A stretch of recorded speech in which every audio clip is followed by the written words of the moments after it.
Okay, we are up and live. Welcome, friends. Today we are going to be discussing how to get out of a real estate slump.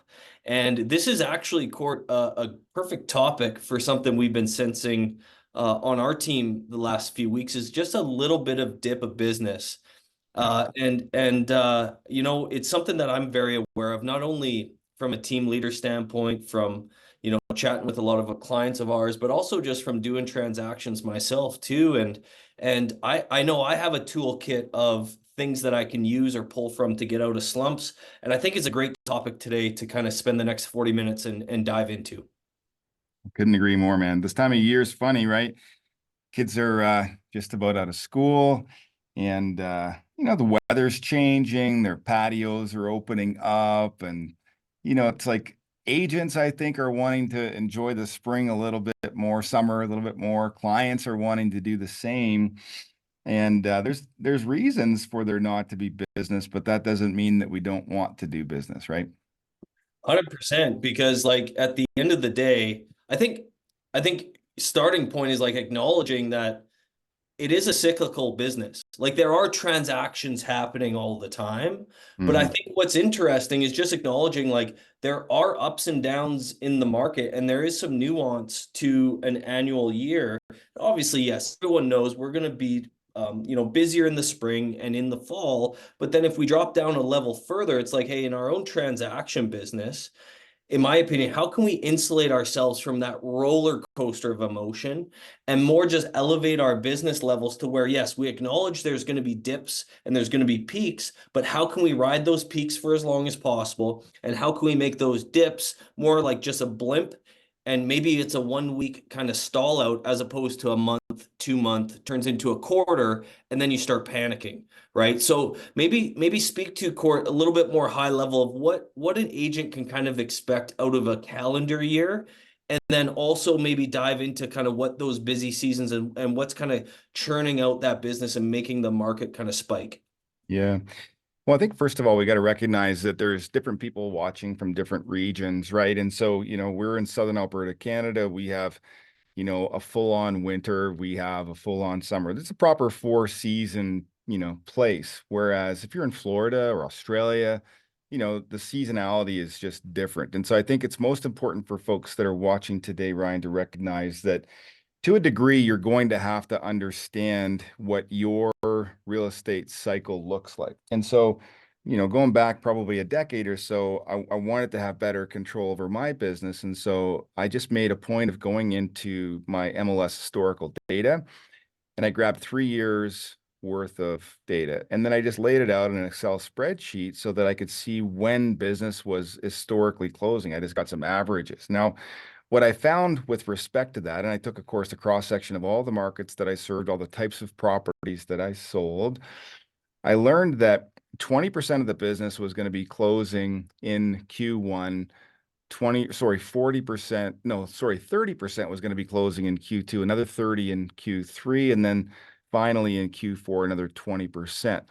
Now, recognizing, of course, that most deals are going to be written, say a month to 6 weeks prior to those closing dates, then I had to realize, okay, well, if 60% of the business is being closed in that 6 months of the summer, well, the activities that began initiating that business were at writing an offer stage or accepting an offer stage, 4, 5, 6 weeks before that.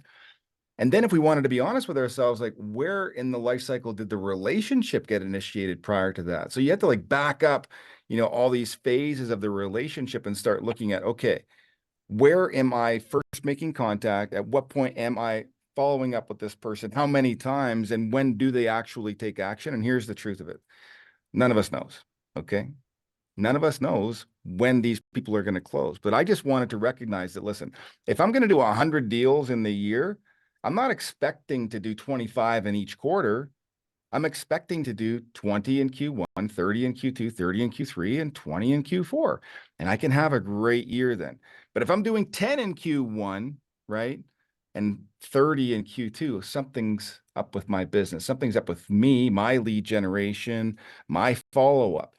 And so what I always say to folks is consistency wins the race.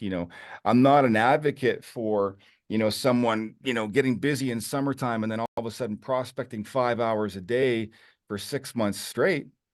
Nah, prospect 2 hours a day all year long. Block time for it in July, block time for it in January. Just do it all year long. The market will deliver you the deals proportionately to when they're being done. And as you systematize and scale up, you're going to be doing even more, right? I love that. And to your point, so a couple things I took away there, and anyone can do this regardless of where you're located, is go pull the transaction count in your market for the last 3, 5 years and see the trends, and then match it up with your business. If you've been in the business for 3 or 4 years, just be like, hey, going back in time, I mean, we're all essentially are business owners, so we should be tracking this stuff. How do your deals match up with the fluctuations of the market? And to Courtney's point, it's like we really don't know when that origin of the first thought of someone is going to buy or sell properties to. So all we can do to mitigate that and to offset that, in my opinion, is to have consistent action to where you are filling your pipeline for the foreseeable future, right? And don't be so tied in to be like, hey, I got to close this person to meet a goal. It's like, no, if you've been doing the right things, the closings are going to take care of themselves and they're going to fall where they should. Right. Yeah. So I think there's a huge takeaways there. The last thing I would maybe add on to that too is, there's two major ways that agents, at least from what I hear, in this is North America wide, they either talk about their business in terms of total volume, or agents will talk about their business in terms of transactions. And I like to look at my year as like, how many transactions am I doing? I'm not chasing volume. Volume's going to take care of itself. I don't care what sold prices of my properties are going to be. I want to think about like, hey, this consistent action that I'm doing, the consistent prospecting, I'm more tied into the relationship, which leads to a transaction, and volume takes care of itself. In bigger markets, I know a lot of agents will brag about their volume, but to me, you're not really insulating yourself from those fluctuations, because you could have a huge closing, a couple big closings, and then be like, I'm good for this quarter. And then you start to panic because you're down to, square one again, and you don't have that pipeline built up. Yeah. No, those are all great points, Ryan. One of the things that really frustrates me when I speak to new coaching clients specifically is they'll, tell us, well, the market's not so good, or, business is down right now. And I mean, you've seen me do this. I'll just politely ask them to send us over their market stats, or, sometimes we'll even go find them for ourselves, right? And I'll just quickly have a look and see what's happening in the marketplace. Year to date, are things down over where they were, last year? And almost uniformly, consistently, what we find is that this person is experiencing some sort of drought that does not correspond to what's happening in the marketplace. In fact, what they're finding is that they're doing disproportionately less business than what's happening in the marketplace. And all that that's telling me is that the market has adapted to a different way of doing business, or a different way of attracting business, or a different way of closing business that this person has not yet adapted to. And so, meanwhile, a lot of times folks are looking for, some sort of widget or some sort of system, or want to grow a team to kind of get themselves out of that, to which a lot of times I'm saying, like, hey, listen, like we've got to first of all just address the real issue here. Like, the issue is not that you need a team of people, or some widget. The issue is most likely going to be with respect to your mindset and the way that you view this marketplace. And if we can change the way that you view it and give you some control over it, right, then we can step into this mindset that, hey, listen, like, I'm always going to get what's mine. And in fact, the chances are greater that I'm going to get disproportionately more, because now I'm in this position of control, right? Like, understanding that the market only needs transactions, and I only need my percentage of those to be either consistent or to grow. And when we understand that basic philosophy, and then look at what the market's doing and how I can participate in it at an increasingly disproportionate way, my business will continue to grow, and I'll continue to be in greater control of my life and my income, right? I love that. And where my mind goes to is like, hey, who's the culprit here? And a lot of agents that are in a rut, and this takes some self-awareness, is they want to point the finger at the market. They want to point the finger at interest rates. They want to point the finger at like an upcoming election that is happening or something like that. They want to point the finger at something else, when ultimately, and this is where for me this works best, is like, hey, it's always up to me to either have success or failure. Like if I fail, it's my fault. It's not the market's fault. And acknowledging that maybe you are in a rut, in my opinion, is the first stage to get out of it. Be like, hey, it's not the market. There's transactions happening, so I know it's not the market. So what am I doing to get myself out of that rut?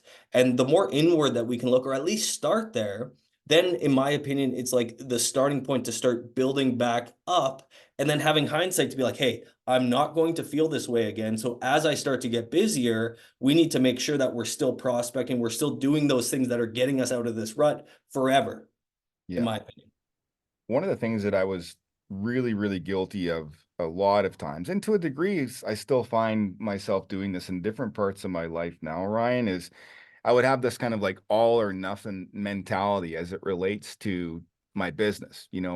I have to make 2 hours of prospecting phone calls a day. I have to send out X number of handwritten cards a day. I have to do this. I have to do that. And what I've learned over the years, Ryan, is that I have had fluctuating levels of energy. And I didn't know this before, but it has to do with, my ADHD and a bunch of other stuff. And so, what I allowed myself to do as a coping mechanism was to do the work that I could do on the days that I could do it, right? And so, what that might mean on a Monday where I was a little bit depressed, maybe it was rainy outside and I just didn't have the gumption, to make 2 hours worth of phone calls, I would just commit to sending 2 hours worth of text messages. Maybe the next day I still didn't feel up to making those hard ass phone calls, but I commit to writing 2 hours worth of handwritten notes. And then maybe the next day, you know what? I still wasn't up for the phone calls. And maybe that day was dedicated to social media. But at the end of the week, I had dedicated the same amount of time to these prospecting activities that I knew would have this compound effect over time.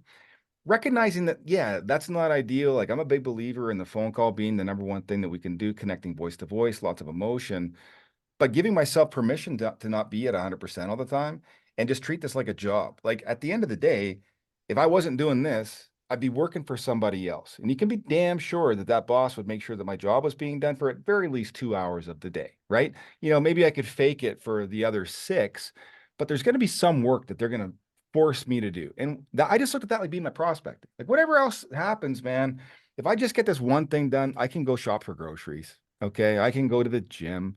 I can stare at my computer, watch Netflix, whatever. I mean, lots of people burn times at salary jobs. I get it.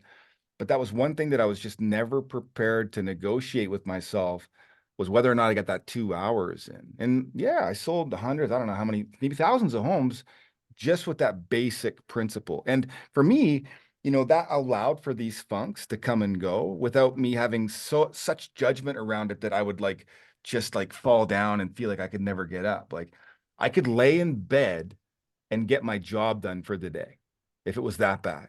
And so I did sometimes, and it worked, right?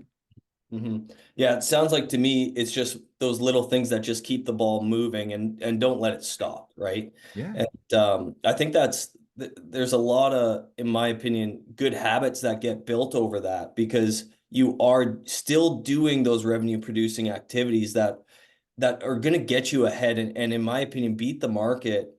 Because let's face it, if we take the average avatar of an agent, right, they're going to take the business as it comes to them. They're Hmm. not going to do much chasing, and then that's where the roller coasters of the highs and lows are really going to be peaked, and the lows are going to be insanely deep. And if you look at it from a business perspective, I don't like any businesses that are really like that, if I'm being completely honest.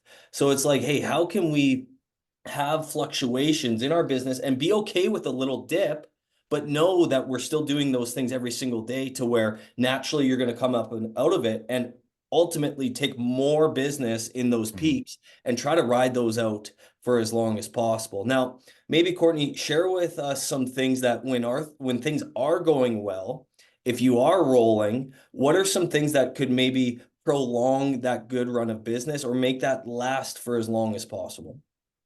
There's one thing that, we've all heard, Ryan, and that's that if you want something done, give it to a busy person, right? And I don't want to say that I necessarily have adopted that philosophy my entire life, but I will say that as I've been busy in my career, I've managed to do more than I am at times where I've been quiet or lazy. And so I've tried to do my best to maintain a reasonably stacked schedule consistently, whether that's in the off season and growing and building and planning and structuring and building SOPs and all that kind of thing, or whether it's doing transactions, chasing buyers, chasing sellers, chasing waivers, and still doing my best to stay up on that 2 hours worth of prospecting. I just looked at it like this. I talked primarily about the prospecting piece, but I think it's worth now mentioning the seasonality of how I approached this as an entire business. And my wife Mel would give you the example as well, where as things started to quiet down in the fall, yeah, like we all want to take that breather, right? Say September, October, things are, at least where we are in the Northern Hemisphere, things are starting to slow down a little bit. All that anxiety and pressure that we've been carrying all summer as we've been crushing transactions, right? That starts to dissipate a little bit. Now, some agents will ride that all the way down to the bottom and essentially take the rest of the year off. I mean, you've seen it, I've seen it. They'll start with the holiday and then come back from that and never really get their gumption back and then run out of money by January, February, taxes come in, they freak out and they start doing the work again. And, they're back in the saddle, but not without anxiety and fear.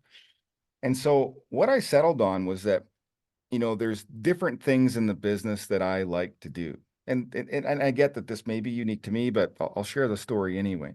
I loved working with buyers and sellers. Okay. I loved improving my craft. And Ryan, you've talked so much about just making this business about improving your craft, whether you're a golfer, you love to play basketball, whatever, like treat this like your craft and constantly just work at improving these very subtle things just consistently, like 1% better every day kind of thing.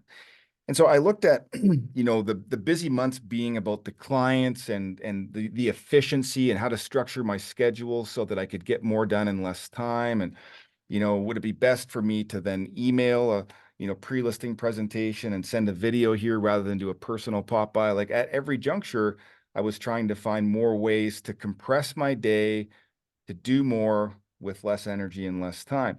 And then as I moved towards the end of the year and there was less families to meet with, less properties to sell as we're in that kind of like 20% season, that Q4 season, yeah, for sure. I would take a breather. For sure. I would give myself a bit of a rest, but then I would look at, okay, cool. I'm always going to want to sell real estate. And I know that there's going to be something unknown in the springtime. Maybe, the market's a little bit quieter. Maybe the pause that happens in January and February or more so in December, like those things we never had control over. So I would just get to work and say, okay, what systems can I build over the next few months that will keep me busy? I'll still maintain my 8 hour a day job. I've gone from maybe a 12 hour, 14 hour a day job during the summer to what now feels like a cake easy 9 to 5. I'll take my Sundays off, maybe even Saturdays if I can, but I'll spend that time compressed building the business systems to help me be even more efficient as things start to ratchet up in the beginning of the new year. And so that gave me a break from the grind of families and emotions and all the challenges that we face when we're dealing with buyers and sellers, and gave me the option to exercise a different part of my brain, different skills, and to build up some tools that I knew would help me grow my business in the springtime. And so I just really enjoyed that transition. Now, a word of caution for folks out there that will try these things. That was also the time of year where I'd had the most money in the bank. Taxes are long paid. I've got all these paychecks that have been accumulating. I got deals closing through October and I'm counting money like there's no end to it. And so then you start to look at systems and opportunities and coaching and all this kind of stuff because you're just feeling like endless money. And there were years there where I overspent through that confidence and through that building time, and then wound up in February, March, April thinking, oh my gosh, like if I had only saved X number of dollars and not done these things, I'd be in a much better position now. And I was essentially trying to spend my way to growth and profit rather than spend my time efficiently growing my way to profit. And so just a word of caution about getting a little bit cocky around that time like I have in the past. No doubt, hey. So there's basically two ways that I look at this. When my business is going good, we all get busier in springtime, obviously, and there's going to be a few other spikes throughout the year. When I get going, okay, and there's transactions flowing, I always keep in mind, and whether you believe in momentum or not, I feel it. I feel like my scripts are better when I'm going on more appointments. And during that time, I double down and just say yes to everything. My wife knows that I'm going to be working longer hours because I'm rolling right now. My momentum's good.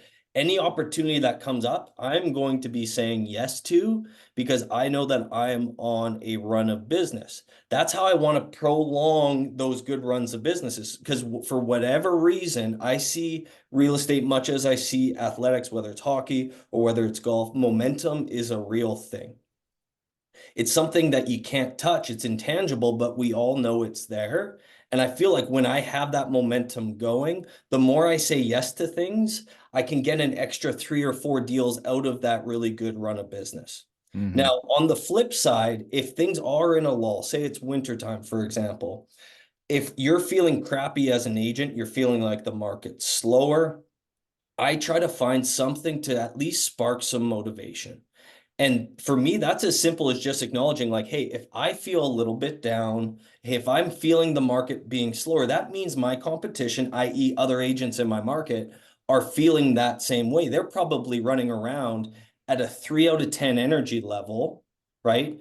But yet I still log into my system and see that in the month of January, there's 100 transactions happening in my marketplace. I'm like, well, if I can be an 8 out of 10 energy level, I'm going to be disproportionately incentivized to steal business from everyone in those low times. So, like, I'm creating situations, whether it's in my mind or if it's in reality, to be like, hey, it's a perfect time right now to be that much better than everyone because any agent can knock off 10 deals in the month of April or May, and I want to do my 10 deals. But I always think about like in the lulls, in my opinion, it's easier to do more deals and keep that momentum of the year going because everyone else kind of has the off button on. They're like, I can just blame the market. It's fine if I only have one closing this month. That's normal for an agent. I'm like, well, there's still a ton of people moving to town. Why don't I just show up better than them? And those clients, those buyers and sellers are naturally going to want to work with me just with the energy that I'm showing up with. So maybe it's a bit of a sick way to get that motivation or to create it, but I found that really well. And interestingly enough, in my own business, every year for the last 4 years, my Q4s have been stronger than my Q3s. Hmm. The reason being is because I see the summertime as a time where I'm just going to hang out. I'm going to play golf. I'm going to play in tournaments. I'm going to be there for my family. We're going to take trips. I'm going to say yes to a bunch of family time and compete in as many tournaments as I want. Naturally, my business does get hurt. But the beauty of the summertime is business still comes to me. We get into September, October, I'm like, okay, all of a sudden my schedule has a bunch of white space in it. Every other agent in the market's kind of dialing back. They're probably, burnt out. They're blaming it on, the winter coming in. And I'm like, let's go. So for whatever reason, I know the market follows a bell curve. My own business doesn't necessarily follow that, but I'm okay with it. And I think that's a really cool thing about agents that have been in the business. I encourage you guys to track your closings. Like you should know every month you've been in business, you've had your license, how many closings you've had, or else, in my opinion, you're not doing your job. So in hindsight, you can then assess that and be like, hey, I seem to dip every year in May or June. Why is that? Are you okay with that? If not, at least you have some tangible evidence then to fix the problem. So. I love that so much. And that's just like such clear evidence that you're in control of the market, right? Rather than being a victim to it, you've just designed your life to take advantage of it, right? So I think that's amazing. One other thing that I'll share just to contrast that, and this was something that I struggled with because I think, in my experience, I came to the business with a lot of lack, a lot of fear and anxiety about my ability to do this. And I was always worried that the next year was going to be my last year. Like I had a lot of that for a long time. And I finally, I can't say how many years into the business this was, but I finally got to the point, Ryan, where I was like, listen, like, it's okay to slow down. And it's okay just to appreciate the fact that there's a lull in the market right now. As a matter of fact, physiologically, I need it. Like I need to slow down because I'm not going to be able to face that 6 month slog, if I don't recharge and give myself an opportunity to ramp up for it. And so when those times did come around, recognizing that I had already done the work. Now, if you're the kind of person that hasn't yet begun doing the work, this doesn't apply to you. Okay. This is a business that rewards good, solid, consistent effort. Okay. If you're thinking about, 10 hours a week, 20 hours a week, gonna do this for you in your first couple of years, like you've just got it wrong. It takes more than that. Okay. So I'm talking like, you know, I've worked 50, 60 to 100 hours a week sometimes through the summer months. And I did that for the better part of 5 years.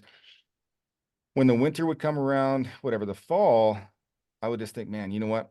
I got to take this time to recharge, reconnect, take a holiday, just kind of think like, what do I want my business to look like next year? What changes do I need to make? Reflect on some of the mistakes that I made. What would I improve upon?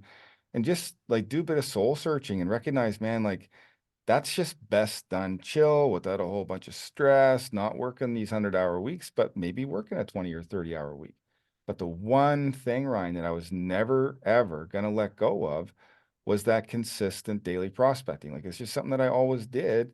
And I always knew, like, listen, if I can just hang on to this one thing, like if I stay in bed and don't speak to a soul, but just message a bunch of people today, I can say that I've done my job at the bare minimum, but I can say that I've done my job. Recognizing that, yeah, that's going to make me busy anyway. And if I keep that up, these laws won't last. They can't last. And I'll continue to take disproportionately more business because I can promise you this, whoever's watching today, nobody, well, obviously I can't say nobody, very few people, and Ryan, you could take a stab at how many it is, but like the number of agents as a percentage expressed that would prospect 2 hours a day consistently all year long is in the single digits. That's for sure. I don't know what it is, but not many. If you do that, you don't need this. You don't need this webinar. You really don't. No doubt, hey. And to dive a little bit deeper into that, like say for example, you're a newer agent out there watching this, and maybe you don't have a CRM loaded with a bunch of leads that you guys can be dialing. Maybe you don't have a dialer, or you don't have like an unlimited number of phone numbers to call. Maybe talk to Court, like when you say prospecting, what are some other methods that agents, especially newer agents, can do? Say, for example, they did 10 deals last year, and maybe they're in a rut this year. The spring didn't deliver them what they wanted, and they're trying to do 20 this year, and they're maybe at 4 or 5, and they got to kind of double down for the rest of the year. Yeah. Well, I make no bones about the fact, Ryan, that I just love the mega open house strategy. I've made so much money with it. I would, if I was dropped into a market anywhere in the world right now, that's what I would do. And I would just do it straight for 2 to 3 years, like that one thing, $500 to $5,000 a year covers your marketing budget. And it's so easy. It's so inexpensive. And yeah, it's a bit labor intensive. And no, it's not glamorous, but it does create multi six-figure incomes. And that's what I would do. So I'm a big fan of that. And if you're watching this webinar, just go to our YouTube channel. You'll find it there. Okay. But maybe that's not practical for you. Maybe you live in the country, any other number of reasons why it won't work. Listen, I'm a big fan of the things that most agents aren't going to do. Like if you look at the business that I'm going to build, if I'm starting out as a brand new agent, Ryan, I'm just going to do a survey of the market and I'm going to see what everybody's doing, and I'm going to not do that. Okay. That doesn't mean that I'm not going to have a social channel. That doesn't mean that I'm not going to post on Instagram, but I'm not going to be the guy that's going to try to master Instagram. Okay. I'm not going to be the guy that's going to try to have the best Facebook. I'm not going to try to crack the algorithm on TikTok. I'm like, listen, that's a crowded space. Okay. A lot of people trying to do that. Now, sure, the folks that know me, like me, want to work with me. Yeah, I can leverage something like the mega open house strategy to increase my footprint and my mind share with those people using those platforms. And I will. I'm just saying that I'm not going to try to be the guy that delivers you the #1 selling course on how to blow up social media. Not my business. Same thing with YouTube. Yeah, I'll start a YouTube channel as well, right? But that's not going to be my core focus. That'll be something that I do after I've got this direct response type business, okay? Door knocking, I'm a big fan of. I'm a big fan of just consistently doing the stuff like writing cards. Okay, listen, Like, why wouldn't I want to do that? Why wouldn't I just want to write handwritten cards to people that are already in my database? Or take your phone, for example. Like, everybody's got a phone, people in your market, literally go through your phone. It's like, hey, touch and base, use Ford, family, occupation, recreation, dreams. And then here's the script I want you to use. Listen, I know it might seem kind of strange, but I'm just doing some goal setting for the year right now. And I know it's been a while since we've chatted, but I'm just calling friends because I've got this big goal of selling 48 houses a year this year. That's one a week for the weeks that I'm working. And I'm just calling in some favors. I don't know if you happen to know somebody that's looking at buying or selling this year, but if you did, I would sure appreciate the referral. And I'll happily kick you a kickback when the deal closes. Do you know somebody like that that you could help me out achieve this goal this year?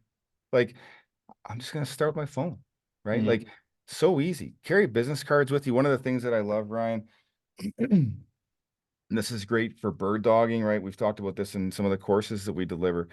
Guys, just get a QR code attached to a business card that links to a squeeze page on your website. Easy to create. If you don't know how, get somebody on Upwork to do it for 50 bucks. Like, it's not hard. Give these cards out to Uber drivers, Skip drivers, taxi drivers, anybody that travels your city for any type of their job, and say to them, listen, anytime that you send me an opportunity and I can turn it into a deal, whether it's for sale by owner, builder deal, just, disheveled property, whatever it is, if you can connect me with somebody that's going to do business, I'll happily send you a referral, right? You might want to tell them what that money would be. Maybe you can't, maybe you don't want to, leave it open-ended, whatever. The point is that now you'll get people that'll start sending you opportunities, right? Like, I think too often, Ryan, people overthink this. They're like, well, I don't want to make those phone calls. And I'm like, listen, you got to talk to people at some point. Like, you're going to have a conversation at some point. Like, why not have conversations with strangers before you're good at having conversations? So that way, when you get to build rapport with people, at least you're good at it, right? Like, what better way to suck than people that don't know you? Like, there's no better way, right? So too often, I think agents are getting in their heads thinking, well, I don't want to, record video because, I suck on video. I'm like, listen, you know what? Facebook and Instagram and TikTok, they already know that you suck. So guess what they're not doing? They're not putting all of your content in front of 50,000 people until you're good. They're going to Mhm. suppress that shit while you're practicing. You know who's going to see it? Your mom, your best friend, your partner, and two other people. Typically, it's 5 to 7 people that Facebook will show your garbage to. And guess what they're going to do? They're going to like it. So you're getting positive feedback, even though you thought the stuff sucked. And so, like, all these reasons that I think people hold back on doing this common stuff that is outbound lead generation, posting a bit of social, posting on YouTube, going ahead and door knocking or making phone calls, like, they have these concerns about the way that they're perceived and the risk associated with it, and they're all false. Like, I can literally counter every single one of them. The truth is stop your excuses, get on your feet, do the work, and you're going to make a multi-six-figure income. And if you don't, you won't, and you'll be a big chunk of the people that exit the industry. It's your choice. There's so much gold there. And I think for a lot of agents, especially some of my one-on-one clients that I'm working with, trying to scale up their business, like they always want like that shiny new thing, that one thing that's like they always think the thing that's going to get them to the next level. And unfortunately, like it's the non-sexy activities that are actually what they need to be doing more. And back to my earlier point about creating motivation, like even today, I had a possession at noon. And I'm driving there, and nothing against laborious workers, but I'm going through a road construction. I acknowledge, like, thank goodness I'm doing the things that I know I need to do every day because I know that's the alternative. And I don't want to do that. I use that as fuel to Yep. do the daily things that I really don't want to do. Yeah, of course, I don't want to make calls. I don't want to go door knocking. I don't want to do a mega open house strategy. But I'm like, Mm-hmm. hey, I would rather do that than any of the other alternatives. Like, for example, be an assistant pro at a golf course, because that's probably where I'd be at, Yeah. making what I would make in a good 2 month span. Right. So it's like, agents have to acknowledge there's no magic bullet other than themselves, other than getting a little bit uncomfortable, other than being okay with failing and fumbling through a script, because on the other side of that discomfort is where those results are actually going to be. And Courtney shared with you a few great things that you guys can be doing, but I always think about too, like, hey, what am I doing on a monthly basis to build a relationship with a person that knows a lot of people? Who is a gatekeeper in my community that has a lot of other relationships. Accountants are great ones. They're Mhm. dealing with people that have assets. Lawyers are great people. They see people all day long that deal with assets. They deal with issues. They deal with divorces. They deal with human beings, right? Mortgage brokers are another really good one. That's a source of where our clients will touch other like industries. Okay. Maybe it's financial advisors. Maybe it's someone at your bank that you see twice a month and you're like, hey, I might as well talk to this person. But if you don't proactively think about these things or proactively book it in the calendar and hold yourself accountable to doing those things, you're never going to see the benefit of those things. We are in a delayed gratification business, and there's like Mm. a bunch of unforeseen opportunity out there 3 or 4 months down the road for us that we really don't know if we don't capture. Like, Yeah. I wish there was someone that would come to my door and kick me in the shin when someone that I didn't talk to ends up and goes and buys a house with someone else. Yeah. Because then we would take that action. But it's that unforeseen missed opportunity that we don't know about. So we don't have much pain with it. And I love what you're saying here, Ryan, about connecting with people who are influencers in our communities, right? And I think the thing that came to my mind when you said that was the number of times that I've had people reach out to me and be like, "Hey, you got time for a coffee?" And so, having been in this business long enough, Ryan, I know what happens, right? There's no agenda. We're gonna go for the coffee. I'm probably gonna buy it. It's going to be a waste of my hour, and the value is going to be tilted for this other person, and I'm going to give a bunch of stuff away. And so if you're watching this and you plan on implementing what I think is a brilliant, brilliant suggestion by calling these influencers, okay, and asking for meetings, here's what I would strongly encourage you to do. During your initial conversation with this person, ask them what challenges they're having with their business right now. Ask them what things they're dealing with, okay? And then do your best to bring something of value. Send it before the event, bring it to the event, and do your best to try to bring as much value to that meeting as you get. Because I'll tell you this, I have never, and I mean, I have never, ever given business to people who have sucked my time. It's my most precious asset. And a lot of these times I've been sitting there thinking, Courtney, why did you say yes to this? You knew it was going to be a time suck. You knew there was going to be no value. You knew this person was never going to do anything for you in return to say thanks, other than say thanks. And maybe if you're lucky, buy you a $2 coffee. Like that would literally be the end of it, right?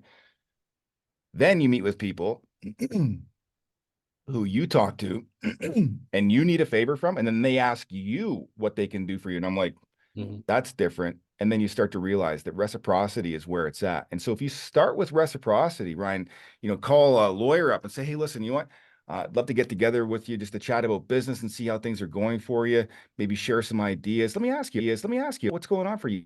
Like, just ask that question, do some research, show up with some information, share some tips, connect people with other people who have solutions. Maybe you know a lawyer that has this problem in his business.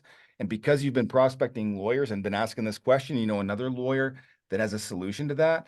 Well, now you've had coffees with both these people. You're circling back saying, hey, man, you want to get together for a coffee? I've got a friend of mine I'd like you to meet. Don't tell them, maybe they wind up not getting together. Bring these guys together for lunch and let them solve their own problem. You step out. Like, this is how relationships are built and how leverage is built and how you create this idea of reciprocity where people are going to want to and feel compelled to support you in business. And all you had to do was reach out and ask them what you could do. That doesn't mean you have to have the answer. It means you have to be committed to trying to help them find an answer. And that's it. Anybody can do that. Love that. Another good way to approach these calls with gatekeepers or influencers or whatever you'd like to call them is like, asking lawyers or, appraisers is another good resource of business for me anyways, is like just opening that conversation with like, hey, like tell me a couple things that you wish the majority of agents would do so that when you're at the closing table, it makes things go smoother. Like that lawyer's mind is going to be blown. They're going to be like, thank you so much for asking. These are the three things that we see 90% of our issues for closing them, Yeah, right? Same I with love that. appraisers. Like you guys need to look at who could potentially send you business down the road. I'm not saying you need to spend 2 hours a day on working these people, but it is a silo of business that could come to you. So it's like, hey, am I growing relationships with specific appraisers in town? Because I know that they're not just doing appraisals for properties under contract. They're out in the community working with people that own real estate, They're having conversations with people asking them about values of their portfolios. So if you're adding to that relationship with value, you're naturally going to be the one that they refer business to. Yeah. And to me, anyways, the last few years, and again, guys, this doesn't happen in a month or 2 months. It's like, what is this consistent thing that we're doing every month to grow relationships with these networkers, with these influencers, to where you 2 years down the road are going to be getting that unforeseen opportunity that you wouldn't have before.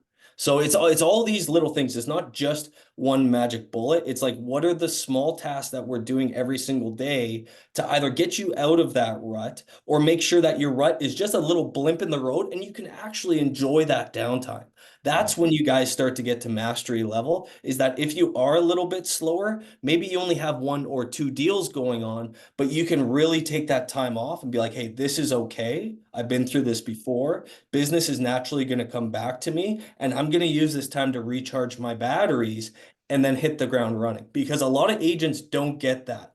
Yeah. They always are like, holy smokes, I'm going out of business. I need to show up more and I don't know what to do. And then they start panicking. And guess how they show up to people? They show up as desperate.